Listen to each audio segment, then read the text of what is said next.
sa'yo, diin ang dalangin at pasamo ng bayan mo.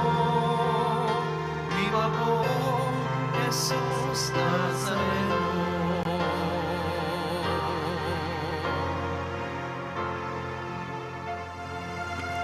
Sa ngalan ng Ama at ng Anak at ng Espiritu Santo. Amen. Ang pagpapala at kapayapaan mula sa Diyos na Ama natin at sa Panginoong Hesukristo naway sumainyo. At sumayo rin. Mga kapatid, aminin natin ang ating mga kasalanan upang tayo'y maging marapat gumanap sa banal na pagdiriwang.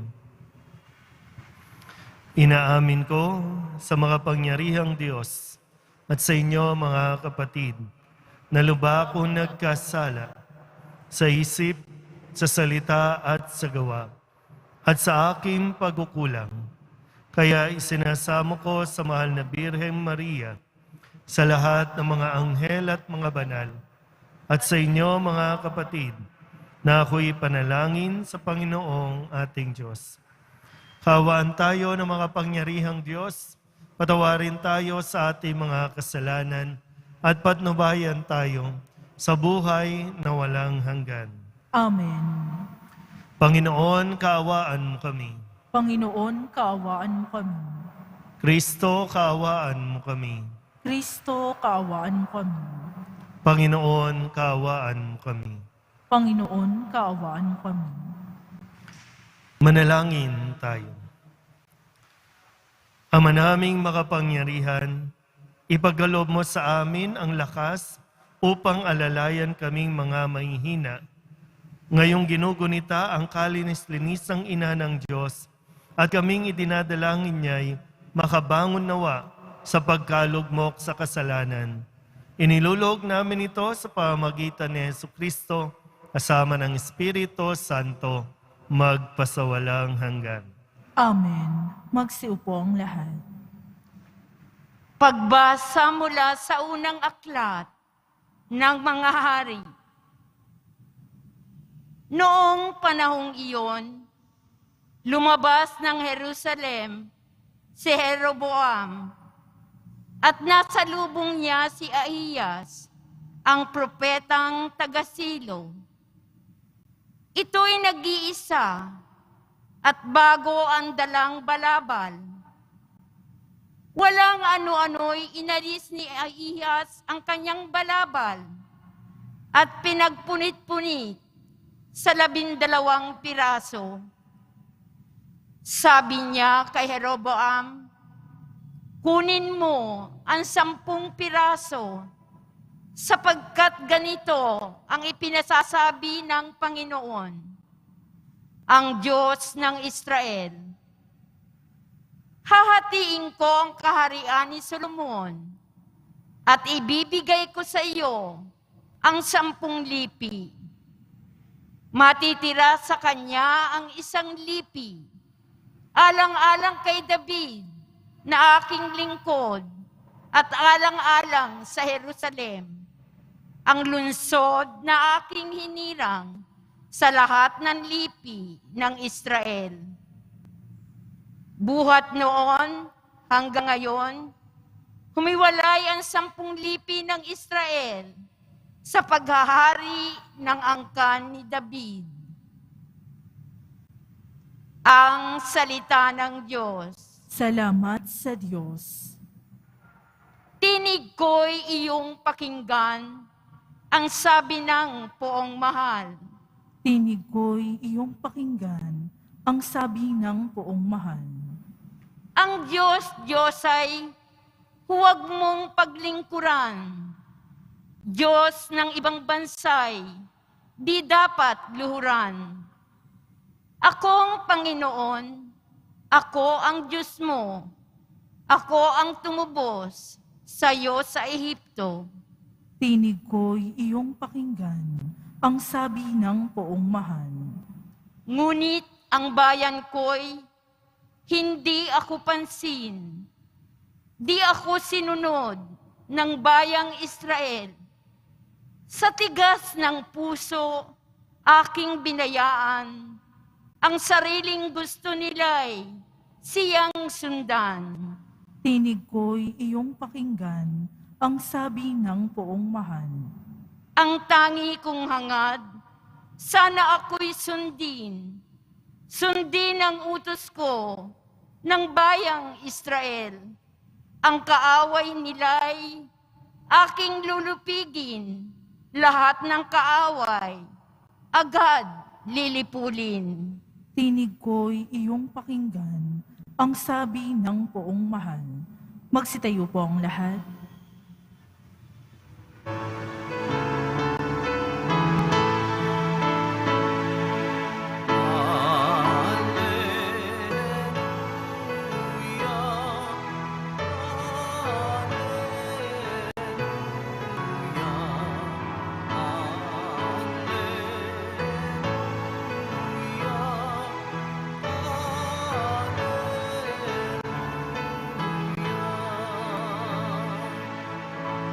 Kami iyong pangaralan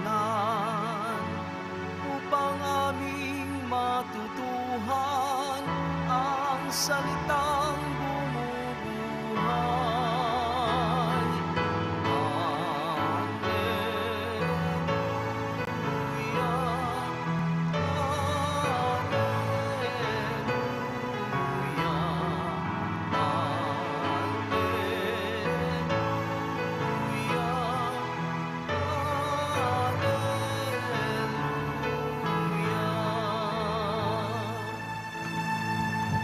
Sumainyo ang Panginoon. At sumayo rin. Ang mabuting balita ng Panginoon ayon kay San Marcos. Papuri sa iyo, Panginoon. Noong panahong iyon, pagbabalik ni Jesus mula sa lupay ng Tiro, dumaan siya sa Sidon at nagtuloy sa lawa ng Galilea, matapos tahakin ang lupain ng Decapolis. Dinala sa kanya ang isang lalaking bingi at utal at ipinamanhik nila na ipatong sa taong ito ang kanyang kamay. Inilayo muna siya ni Jesus sa karamihan at isinuot ang kanyang mga daliri sa mga tainga nito. Pagkatapos, lumura at hinipo ang dila nito. Tumingala si Jesus sa langit at nagbuntong hininga at sinabi sa tao, Ephata, ibig sabihin, mabuksan. At nakarinig na ito, nawala ang pagkautal at nakapagsalita na ng malinaw. Sinabi ni Jesus sa mga tao na huwag ibalita ito kanino man. Ngunit kung kailan sila pinagbabawalan, ay lalo naman nilang ipinamamalita ito, sapagkat sila'y lubhang ng gilalas at ang wika. Anong buti ng lahat ng kanyang ginawa? Nakaririnig na ang bingi at nakapagsasalita ang pipi. Ang mabuting balita ng Panginoon. Pinupuri ka namin, Panginoong Hesukristo. Magsiupo ang lahat. Isang magandang umaga po sa inyong lahat. Palapakan natin ang Pong Jesus Nazareno. Sabihin niyo nga po yung salitang binitawan ng Pong Nazareno. Ephata. Ulit. Ephata. Hindi ko alam kung maraming bingi o malabo ang boses ko dahil sa face mask. Hindi malinaw ang speaker. Hindi ko alam o sadyang ayaw ninyong magsalita dahil hindi nyo narinig o ayaw ninyong pakinggan. Sabihin nyo nga ulit, Ephata. Medyo dumami na yung nakarinig. Sabi kasi, ang ibig sabihin, Ephata, mabuksan. Yan. Meron kasing isang tao, dinala sa kanya ng mga, sabihin natin mga kasamahan, inilapit kay Jesus para pagalingin. Ang sakit ng taong ito, hindi nakakarinig. O sabihin na nating malabo ang kanyang pandinig. Kaya utal. Kasi kung totally wala kang naririnig, hindi ka makakapagsalita. Pero kung merong ingay, o kahit katiting, utal ka na magsasalita. Malinaw po ba? Hindi ko alam sa mga expert, no? Sa mga doktor. Pero ang description kasi, isang lalaking bingi at utal. Yan. Ang ginawa ni Jesus, inilayo muna yung lalaki kasi mahirap po kung makakarinig na siya tapos masyadong maingay. Mabibingi yun. O kaya naman, pwedeng, importante kasi yung una niyang maririnig. Para gumaling siya, mahalaga kung sino ang kanyang unang pinakinggan at unang salita na maririnig niya. Kaya sabi, nilayo yung lalaki, hinawakan yung tenga, hinawakan yung labi, at sinabi ni Jesus yung salita, Ephata. Nabuksan ang kanyang tenga, nakapagsalita na siya ng tuwid. Malinaw. Yan. Tingnan natin kung nasaan po tayo dito, ha? Kasi kaya tayo nagkakaproblema dahil hindi tayo nakikinig o kaya mali ang ating naririnig. Kaya tayo naliligaw, kaya tayo nagkakaproblema.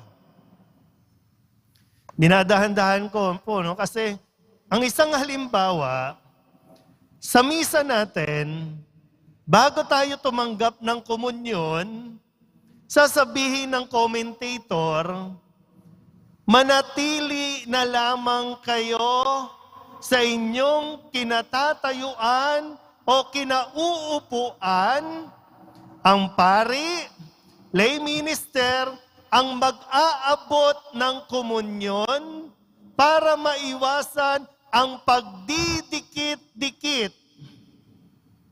Malinaw ba? Pumalakpak nga po kung malinaw. Yan.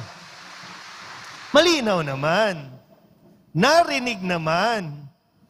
Pero kapag bumababa na kami, pupunta na dyan, yung nandi dito, lilipat dito. Ano nangyari?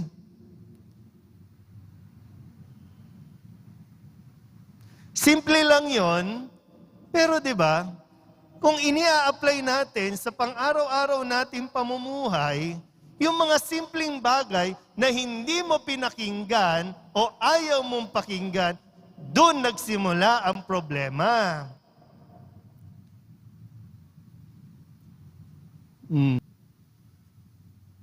Kasi yung simpleng bagay, maliit lang pero malaki yung nagiging epekto sa buhay mo kapag lang, ang problema kasi, madaling gamutin kasi yung totoong may sakit. Di ba? Madaling gamutin yung totoong may sakit. Pero yung nagsasakit-sakitan, wala yan. Mas madaling gamutin yung bingi kaysa nagbibingi-bingihan. Marami nang napahamak na mga taong nagbingi-bingihan. Yung pinili lang nila kung ano ang gusto nilang pakinggan, ano ang gusto nilang tanggapin na maririnig. Pag ayaw nila, magsa-shutdown yan. Alam niyo yan, mga magulang, kapag sinisermonan niyo ang inyong mga anak, alam niyo yung ugali niyan. Kukuha ng cellphone, magbibisi-bisihan yan. Parang kahit dito nga sa loob ng simbahan, di ba? No? Pag ayaw ninyo ng homily, magbibisi-bisihan na lang kayo sa mga cellphone. O kaya magtutulog-tulugan. Ay, paano mo makukuha ang sagot sa idinadasal mo? Kung ang sikreto lang naman, simple lang, buksan mo ang iyong tenga. Hindi ka bingi, nagbibingi-bingihan ka lang. Narinig mo kung ano ang sinabi ng Nazareno, ayaw mo lang pakinggan. Tapos dadasal ka dito, sana umayos ang buhay, sana po umasenso ako, sana po gumaling ako. Ilan ba yung mga deboto na humihiling ng kagalingan? Sana gumaling, sana gumaling. Pero ayaw naman itigil ang bisyo.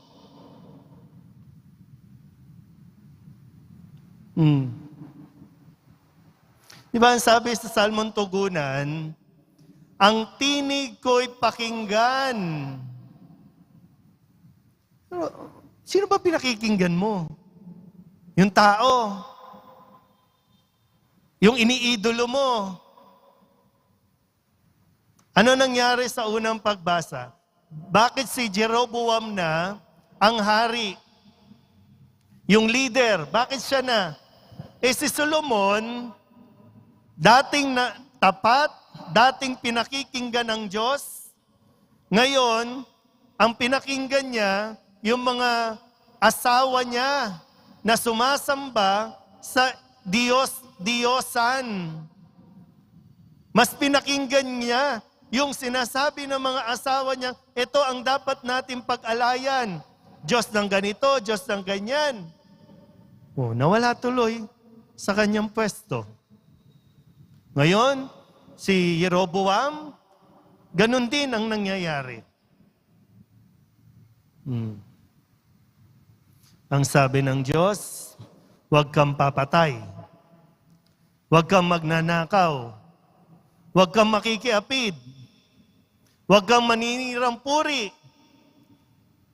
Sige, tinay mga katabi ninyo. Busy na, di ba? O kaya, tulog na.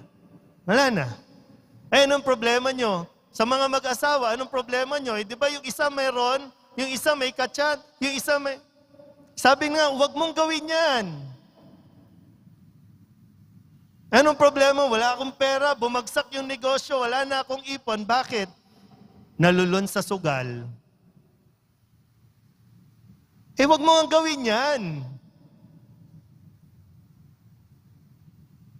Bakit kayo nagkaaway-away? Sinabi na, di ba? Huwag kang maninirang puri. Ayun nakalagay doon, ang laki huwag kang sasaksi ng hindi totoo sa iyong kapwa. Bakit gawa ka ng fake news? O ngayon, nagtatalo-talo, nag-aaway-away. Sino bang pinakikinggan natin?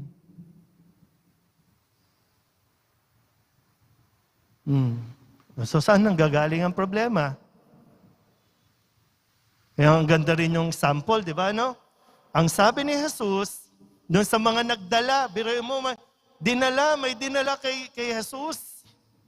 Tinulungan naman sila. Pinagaling yung kanilang dinala. Anong sabi lang ni Jesus? Huwag niyong sasabihin kahit kanino. Hindi nakinig. Ipinagsabi.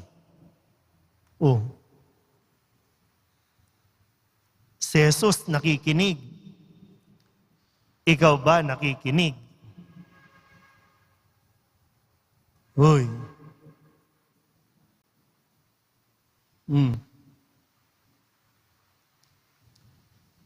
Sasabihin nyo, Father, politika na naman yan. Wala ba itong mensaheng ito sa nangyayari sa atin ngayon? Hindi ba ito sagot? Gusto natin ng maayos na bansa? Pero ayaw mong buksan ang iyong tenga. Nagbibingi-bingihan ka. Alam mo naman yung utos ng Diyos. Pero tuwang-tuwa ka na gusto mo, nakawan ka. Tingnan niyo yung sitwasyon natin. Tingnan mo yung sitwasyon mo. Marami sa inyo pumipila sa DSWD, makahingi lang ng pambiling gamot. Di ba parang di ba, nakakaawa yung itsura na pipila kayo ng matagal para lang makahingi ng pambili ng gamot, makakuha ng dugo, kung ano man. Pero ikaw din naglagay kasi gustong-gusto natin yung mga magnanakaw nandiyan dyan. Ikaw, hirap na hirap kang mag-submit ng mga requirements. Kung mag-a-abroad ka, paano makakapag-abroad kung mayroon kang NBI record? Pero yung mga nag-a-apply, hindi mo pinakikinggan na hindi dapat dyan. Ewan ko, no? Ang gulo rin natin, no? Mga nakakulong, iboboto natin. Hindi ko maintindihan talaga yung sistema natin. O sadyang nagbibingi-bingihan talaga tayo na itama natin yung mga pagkakamali natin. Gamit ang salita ng Diyos. Ito yung gabay natin At ito dapat yung pinakikinggan natin. Kaya ngayon, sinasabi ni Jesus, Ephata. Hindi ko na lang alam kung talaga bang kailangan natin ang kagalingan o sadyang walang milagro ang kailangan dahil mas pinili natin maging bingi. Pero nawa, ang salita ng Poong Nazareno, kunin natin, tanggapin natin dahil ito ay biyaya mula sa Kanya. Amen? Magsitayo po ang lahat.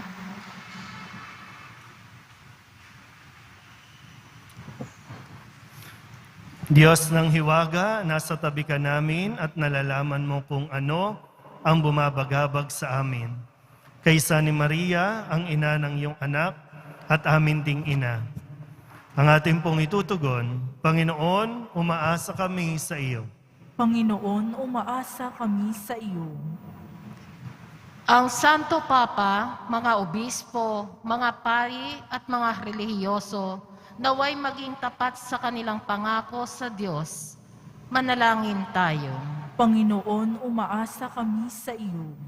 Ang mga mananampalataya, naway palakasin ang kanilang pagtitiwala at pananalig sa iyong tulong at maging handa nawa silang sundin ang iyong kalooban. Manalangin tayo. Panginoon, umaasa kami sa iyo. Ang mga pinahihirapan ng mga natatagong sakit, naway magpasan ng kanilang krus ng buong tapang, lalo na kung walang nakahandang dagling panlunas. Manalangin tayo. Panginoon, umaasa kami sa iyo. Ang mga may sakit, naway makatagpo ng kagalingan. Manalangin tayo. Panginoon, umaasa kami sa iyo. Idulog din natin sa Panginoon ang ating mga personal na kahilingan at mga panalangin para sa ating mga pamilya. Ganon din ang lahat ng mga misang pasasalamat, espesyal na intensyon at mga kaluluwa na hiniling na ipagdasal sa misang ito.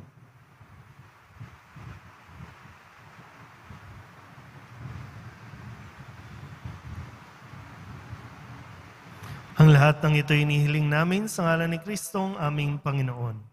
Amen. Magsiupo ang lahat.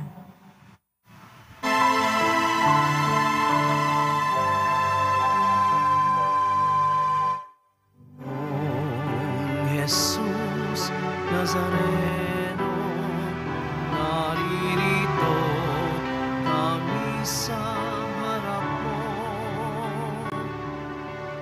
Alak at tinapay, alay namin sa'yo. Mula sa tangkay ng ubas at butil ng trigo, upang maging dugo't katawan mo. Magsitayo po ang lahat. Manalangin kayo mga kapatid upang paghahain natin ang kalugdan ng Diyos sa mga makapangyarihan. Tanggapin nawa ng Panginoon itong paghahain sa iyong mga kamay, sa kapurihan niya at karangalan, sa ating kapakinabangan, at sa buong sambayanan niyang banal. Ama naming lumikha, sa paggunita namin sa mahal na Birhen, inihiling namin ang aming paghahain ay lakipan mo ng kapupunan, upang kami ay maging handog na ikinalulugod mo kailanman sa pamamagitan ni Jesucristo, kasama ng Espiritu Santo, magpasawalang hanggan. Amen. Sumainyo ang Panginoon. At sumaiyo rin. Itaas sa Diyos ang inyong puso at diwa. Itinaas na namin sa Panginoon. Pasalamatan natin ang Panginoong ating Diyos. Marapat na siya ay pasalamatan. Ama naming makapangyarihan, tunay ngang marapat na ikaw ay aming pasalamatan. Bukod mong pinagpahalang maging ina ni Jesucristo, ang mahal na birheng nagpupuri at nagagalak sa iyo. Ikaw ang gumawa ng tanang dakilang bagay. Ikaw ang lumilingap sa lahat kailanman. Nilingap mo ang mahal na birhen bilang iyong abang alipin, na iyong binigyan ng tungkuling kumalinga sa anak mong manunubos namin.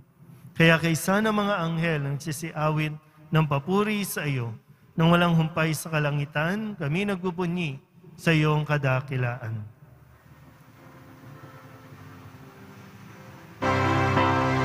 Banal ka, poong may kapal, banal ang iyong pangalan, banal ang iyong kaharian, langit lupa'y nagpupugay sa iyong kadakilaan, dinarakila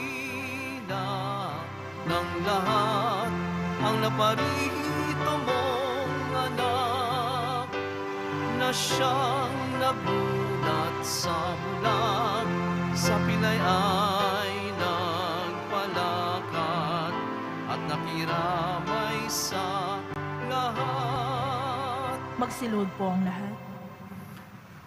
Ama naming banal, ikaw ang bukal ng tanang kabanalan. Kaya't sa pamamagitan ng iyong Espiritu, gawin mong banal ang kaloob na ito upang para sa aming maging katawan at dugo ng aming Panginoong Hesukristo.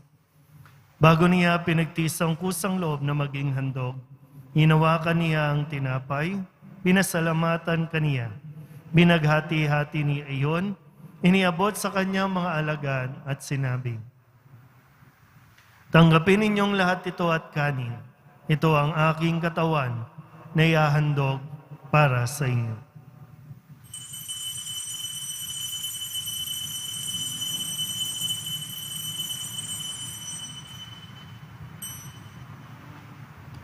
Gayun din naman nung matapos ang hapunan, hinawakan niya ang kalis, muli kaniyang pinasalamatan.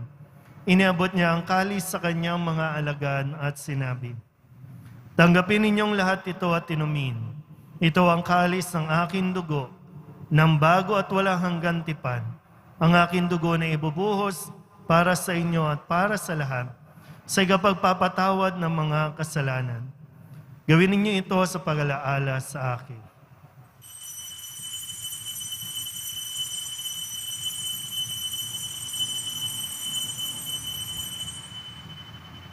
Magsitayo po ang lahat. Ipagbunyi natin ang misteryo ng pananampalataya. Si Kristo'y namatay, si Kristo'y nabuhay, si Kristo'y babalik sa wakas ng panahon. Ama, ginagawa namin ngayon ang pag-alaala sa pagkamatay at muling pagkabuhay ng iyong anak. Kaya tiniaalay namin sa iyo ang tinapay na nagbibigay buhay at ang kalis na nagkakaloob ng kaligtasan. Kami napapasalamat dahil kami iyong minarapat na tumayo sa harap mo para maglingkod sa iyo. Isinasamo namin kami magsasalo-salo sa katawan at dugo ni Kristo ay mabuklod sa pagkakaisa sa pamamagitan ng Espiritu Santo. Ama, lingapin mo ang iyong simbahang laganap sa buong daigdig. Puspusin mo kami sa pag-ibig kay San Francisco na aming Papa at ni Jose na aming Obispo at ng Tanang Kaparian. Alalahanin mo rin ang mga kapatid naming nahimlay na may pag-asang sila'y muling mabubuhay. gayon din ang lahat ng mga pumanaw. Kawaan mo sila at patuloyin sa iyong kaliwanagan. Kawaan mo at pagindapating kaming lahat na makasalo sa iyong buhay na walang wakas. Kaysa ng mahal na Birhen Maria na Ina ng Diyos, ng kabiyak ng puso niyang San Jose, kaysa ng mga apostol at ng lahat ng mga banal na namuhay dito sa daigdig ng kalugod-lugod sa iyo, may pagdiwang nawa namin ang pagpupuri sa kararangal mo sa pamamagitan ng iyong anak na aming Panginoong Heso Kristo.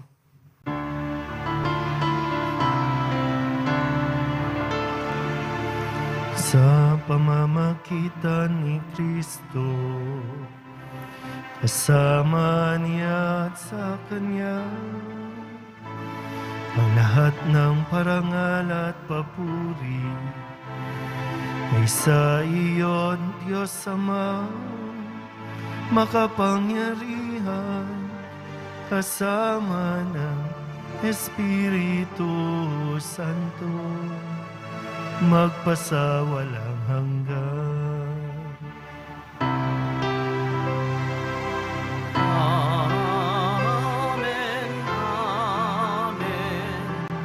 amen, amen.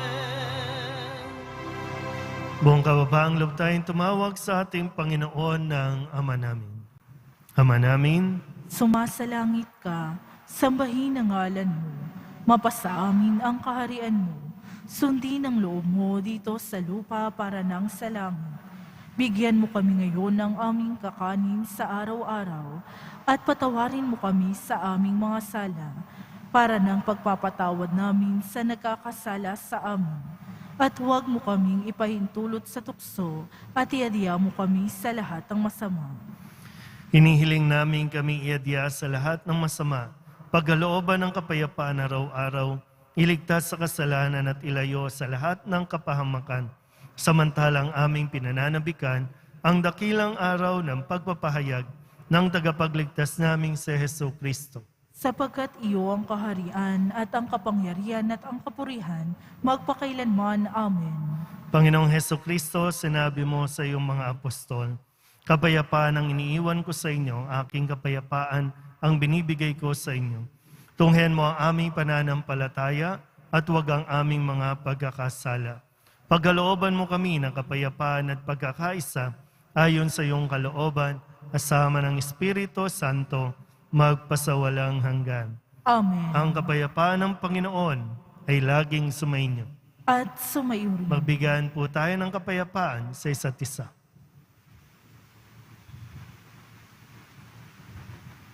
Kordero ng Diyos na nag-aalis ng mga kasalanan ng sanlibutan, maawa ka sa amin. Kordero ng Diyos na nag-aalis ng mga kasalanan ng sanlibutan, maawa ka sa amin. Kordero ng Diyos na nag-aalis ng mga kasalanan ng sanlibutan, ipagkaloob mo sa amin ang kapayapaan. Magsilud po ang lahat.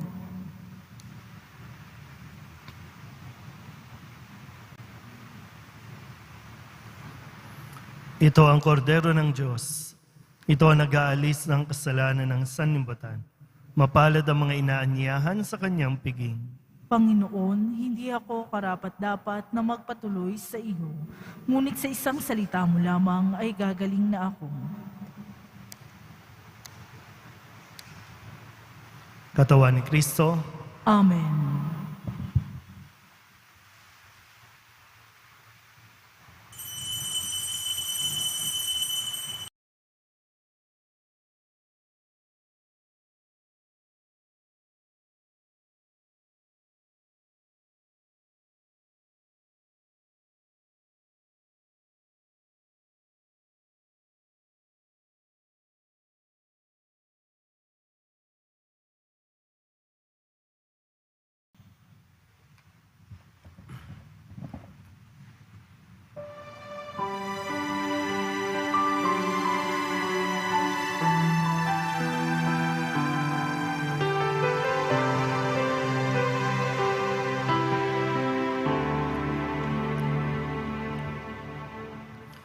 Poong Jesus Nazareno,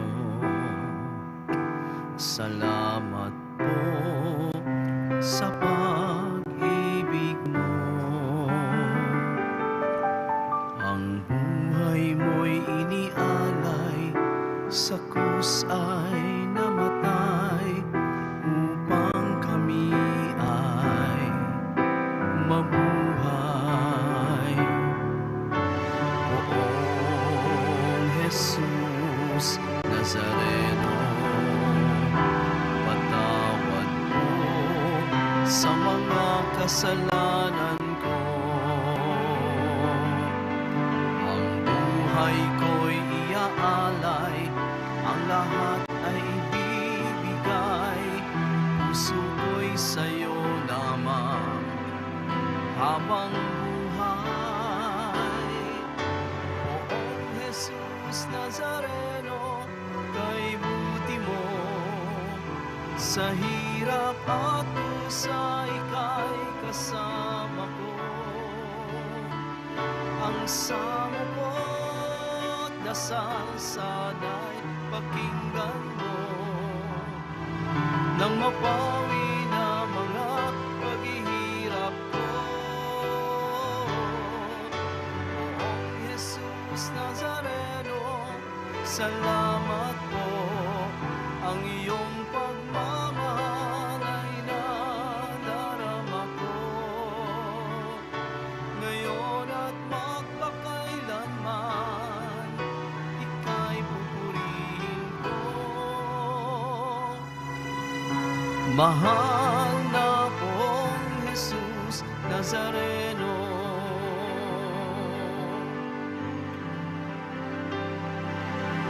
Poong Jesus Nazareno, kalugdan po ninyo itong kahilingan ko.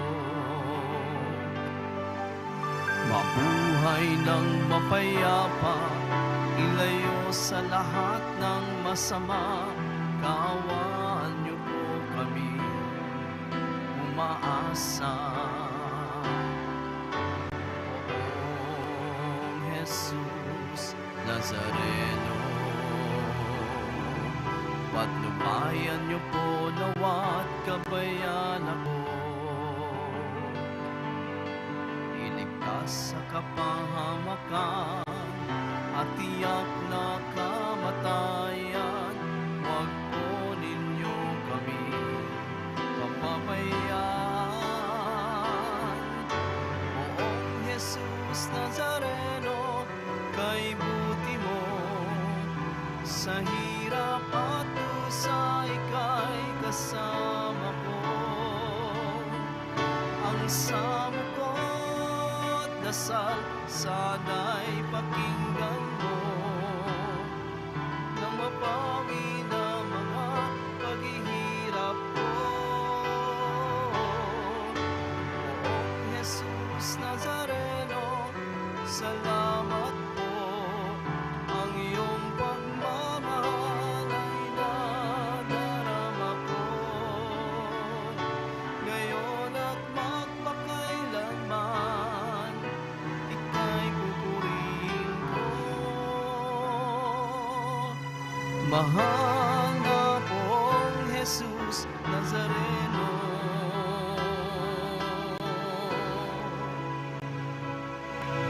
mahal na Poong Jesus Nazareno. Manalangin tayo. Ama naming mapagmahal, ang aming pagsasalo sa haing nagbibigay buhay sa paggunita namin sa mahal na ina ng iyong anak, ay malugod nawa sa amin ang iyong kagandahang loob upang lagi naming madama ang iyong paglingap sa pamamagitan ni Jesucristo kasama ng Espiritu Santo magpasawalang hanggan. Amen. Ngayon po ay mag-aalay tayo ng panalangin para sa lahat ng mga may sakit. O mapagkalingang Birhen ng Lourdes, kami mga dumaranas ng mga karamdaman ay dumudulog sa iyo. Sapagkat ikaw ang taga-aliw ng mga nagdadalamhati at kalusugan ng mga may sakit. Lubos kaming nagtitiwala sa iyo dahil sa marami mahimalang pagpapagaling na ginawa mo sa Lourdes at sa buong mundo. Taglay ang maalab na pananampalataya at pamimintuho, kami buong kababaang loob na sumasamo sa iyo para sa aming mga kapatid na may karamdaman. Yamang tunay na marami ang gumaling dahil sa pamimintuho sa iyo, mangyaring gumawa ka ng isa pa at iligtas itong mahal namin sa buhay. Ilayo mo sila sa panganib at ibangon sa banig ng karamdaman upang sila'y makabalik sa paglilingkod sa iyong anak na nabubuhay at nagahari magpakailanman. Amen. Mahal na Birhen ng Lourdes, Ipanalangin mo kami. taga-aliw ng nagdadalamhati, Ipanalangin mo kami. kalusugan ng mga may sakit. Ipanalangin mo kami. Jesus Nazareno, inihayag mo sa pamamagitan ng krus ang walang maliw na pag-ibig ng Diyos sa sangkatauhan. Pakinggan mo ang kahilingan ng iyong angkan na nagsusumamo sa iyo. Makamtanawa nila ang iyong katugunan at tanggapin ang kasagutan na may utang na loob na tinatanaw. Basbasan din po ninyo ang kanilang mga imahin at dasalan. Sa pamamagitan ng bendisyon na ito, naway maalala nila ang mga pangako nila noon sa binyag, na ikaw ang kanilang ibigin at paglilingkuran bilang Panginoon magpasawalang hanggan. Amen. At pagpalain kayo ng makapangyarihang Diyos, Ama at Anak at Espiritu Santo, Amen. humayo kayong taglayang kapayapaan ng Poong Jesus Nazareno. Salamat sa Diyos. Magandang araw po.